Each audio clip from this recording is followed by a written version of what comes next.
Hey YouTube, it's ShryphonX here. Today, we're going to be talking about Four Knights of the Apocalypse chapter 197. Like and subscribe for more content. Percival's love triangle is officially confirmed. Four Knights of the Apocalypse chapter 197 reveals the spoilers. It seems Grandpa approves of Percival's love triangle. In the previous chapter, Percival reunites with his grandfather Verghese' spirit. Chapter 197 is titled Grandpa's Wish. It has 20 pages.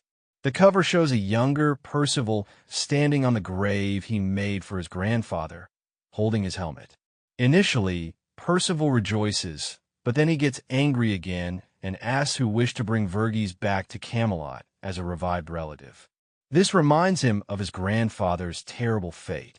Donnie tries to calm Percival down and assures him that no one did this because no one knew what his grandfather even looked like. Gareth explains that he used his conjuration to make Verghese visible at Donnie's request from the previous chapter.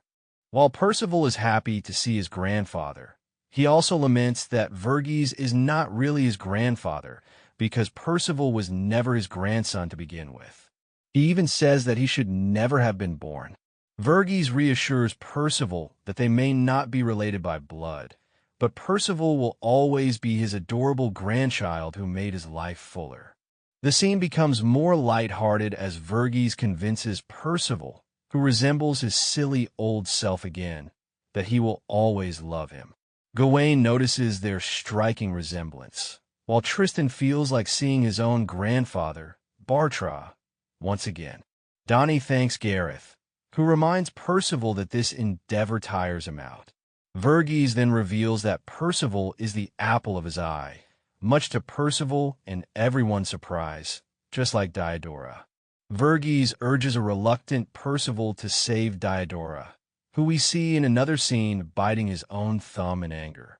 While Verghese understands Percival's reluctance, the old man explains that having lost his uncle, father, and friends, Diodora's loneliness will make him forget himself until he has no way out of his despair and darkness.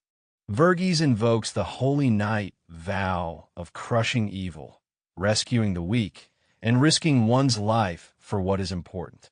Before leaving, Verghese tells Percival that as angry as Percival has been about their pain, those two are not as worked up about it. Percival tells Verghese that they have been through a lot because of Diodora, but both Anne and Nasions assure Percival that they are fine and are afraid of Percival losing himself, just like Diodora right now. Verghese then asks which of the two he loves more, making the two blush while Percival is blissfully confused. Percival says he loves both equally as friends. Verghese reminds Percival that while it is fine to get worked up over what happens to his friends, he should not lose sight of their feelings as well.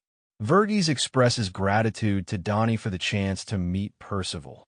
Donnie explains that Percival is Gareth's responsibility and that he has done nothing wrong to him.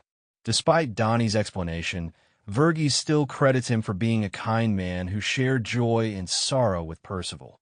He is delighted that Donnie is Percival's first friend. In his chibi form, Percival hugs Donnie and apologizes for his previous words. However, before Percival could introduce everyone to Verghese, the spirit vanishes. The chapter concludes with Percival reciting the Holy Knight vow, no longer driven by revenge, but by the promise he made. Thank you for watching this video. Please like and subscribe for more content. ShryphonX out.